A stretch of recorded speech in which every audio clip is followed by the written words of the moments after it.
नमस्कार. सकाळचा नाश्ता असो किंवा संध्याकाळची छोटी भूक असो, तर अगदी लहानांपासून मोठ्यांपर्यंत सर्वांनाच चटपटीत असे पदार्थ आवडतात. तर आज आपण अगदी झटपट तयार होणारा चटपटीत असा मसाला पाव बनवणार आहोत. अतिशय चविष्ट आणि अगदी झटपट तयार होणारा आज आपण इथे मसाला पाव रेसिपी बनवणार आहोत. तर हा मसाला पाव कसा बनवायचा तो आज आपण ह्या रेसिपीमध्ये पाहणार आहोत. प्रथम आपण इथे हिरवी तिखट चटणी वाटून घेणार आहोत. 4 ते 5 हिरव्या मिरच्या, 1 चमचा जिरे, कोथिंबीर, चवीनुसार मीठ. थोडं पाणी टाकून आपण आता ही चटणी छान बारीक वाटून घेणार आहोत.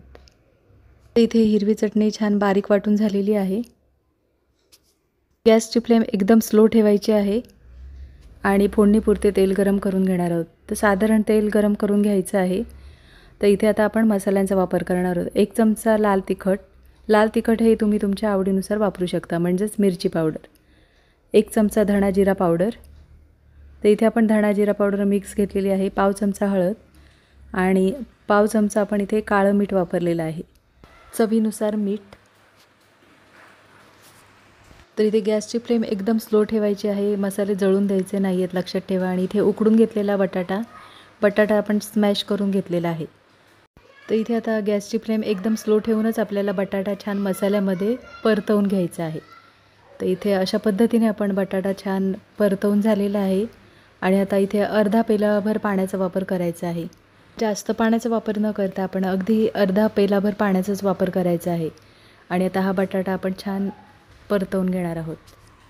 तर इथे गॅसची फ्लेम मोठी न करता अगदी स्लो गॅसवरच आपल्याला हा बटाटा छान परतवून घ्यायचा आहे. तर इथे सतत ढवळत राहायचं आहे आणि अशा पद्धतीने आपण इथे आता बटाटा 1 ते 2 मिनटं गॅसची फ्लेम स्लो ठेवूनच आपण परतवून झालेला आहे. तर इथे आपलं हे बटाट्याचं मिश्रण छान तयार करून झालेलं आहे. तर इथे आपण टोमॅटो सॉसचा वापर करणार आहोत. इथे तुम्हाला जर चिंचगुळाची चटणी आवडत असेल किंवा असेल तुमच्याकडे, तर तुम्ही चिंचगुळाच्या चटणीचा वापरसुद्धा करू शकता. इथे आपण टोमॅटो सॉसचा वापर केलेला आहे. छान आंबट-गोड अशी चव येते या भाजीला. तर इथे तुम्ही तुमच्या आवडीनुसार टोमॅटो सॉसचा वापर करू शकता. इथे आपण 3 ते 4 चमचे टोमॅटो सॉसचा वापर केलेला आहे. तर इथे तुम्हाला चिंचगुळाची चटणी आवडत असेल तर चिंचगुळाची चटणी वापरू शकता. चिंचगुळाच्या चटणीमुळे पण खूप छान अशी आंबट-गोड अशी चव येते. तर इथे आता आपण टोमॅटो सॉसचा वापर करून झालेला आहे आणि छान बटाट्याच्या भाजीमध्ये आपण मिक्स करून झालेला आहे. वरून बारीक चिरलेली कोथिंबीर छान आता मिक्स करून घेणार आहोत. तर अगदी 1 मिनिटभर आपण आता भाजी छान परतवून घेणार आहोत.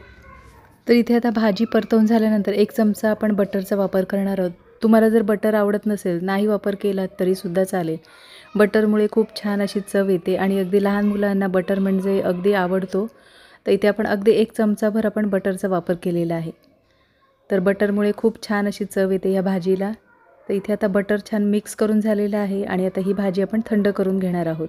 तर इथे आता गॅस बंद करायचा आहे आणि भाजी थंड करून घेणार आहोत. भाजी थंड होईपर्यंत आपण आता पाव कट करून घेणार आहोत. अशा पद्धतीने आपण पाव कट करून घेणार आहोत. तर इथे सर्व पाव अशा पद्धतीने आपण कट करून झालेले आहेत.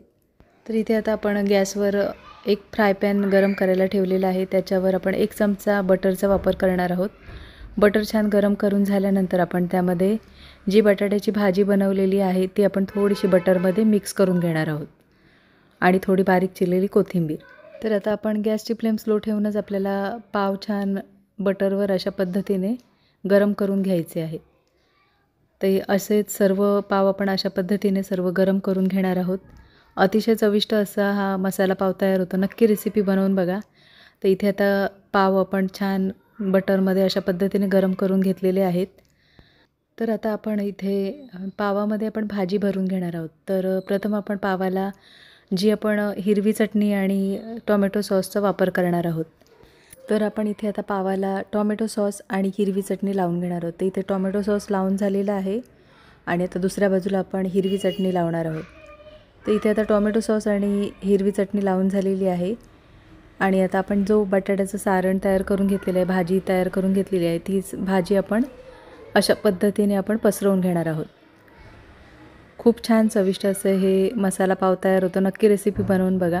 इथे आता बटाट्याचं सारण भरून झालेलं आहे आणि आता वरून आपण बारीक चिरलेला कांदा आणि बारीक शेव तर इथे आपला हा मसाला पाव छान तयार झालेला आहे. अशाच पद्धतीने आपण सर्व पाव तयार करून घेणार आहोत. तर इथे आपण आणखीन एक पाव तयार करून घेणार आहोत. तर इथे अशा पद्धतीने आपण सर्व मसाला पाव तयार करून झालेले आहेत. आता हे मसाला पाव आपण फ्राय पॅनवर छान गरम करून घेणार आहोत. फ्राय पॅनमध्ये आपण थोडंसं तेल गरम करून घेणार आहोत. तेलामध्ये आपण थोडंसं बटरचा वापर करणार आहोत. तुम्हाला जर इथे बटर आवडत नसेल तर तुम्ही तेलावर छान गरम करून घेतली तरीसुद्धा चालेल. तर इथे आता आपण थोडंसं तेल गरम करून झाल्यानंतर आपण बटर टाकलेलं आहे. बटर गरम झाल्यानंतर आपण थोडीशी बटाट्याची भाजी आपण गरम करून घेतलेली आहे. गॅसची फ्लेम स्लो ठेवून आपण पाव छान दोन्ही बाजूने अशा पद्धतीने गरम करून घेणार आहोत. अतिशय चविष्ट असा हा मसाला पाव तयार होतो. नक्की रेसिपी बनवून बघा. इथे सर्व मसाला पाव तयार करून झालेले आहेत आणि आता वरून बारीक चिरलेला कांदा, शेव आणि बारीक चिरलेली कोथिंबीर. तर इथे आपण आता हा मसाला पाव छान तयार करून झालेला आहे. तो एका डिशमध्ये काढून घेणार आहोत. अतिशय चविष्ट असा हा मसाला पाव तयार होतो. नक्की रेसिपी बनवून बघा. तर अगदी लहानांपासून मोठ्यांपर्यंत सर्वांनाच आवडेल असा हा मसाला पाव तयार होतो. तर नक्कीच रेसिपी बनवून बघा आणि कमेंटमध्ये मला नक्कीच सांगा. आजची रेसिपी आवडली असेल आणि चॅनलवर नवीन असला तर चॅनलला सबस्क्राईब करा आणि व्हिडिओ आवडला असेल तर लाईक शेअर करा. पुन्हा भेटू अशाच चमचमीत नवीन रेसिपीमध्ये.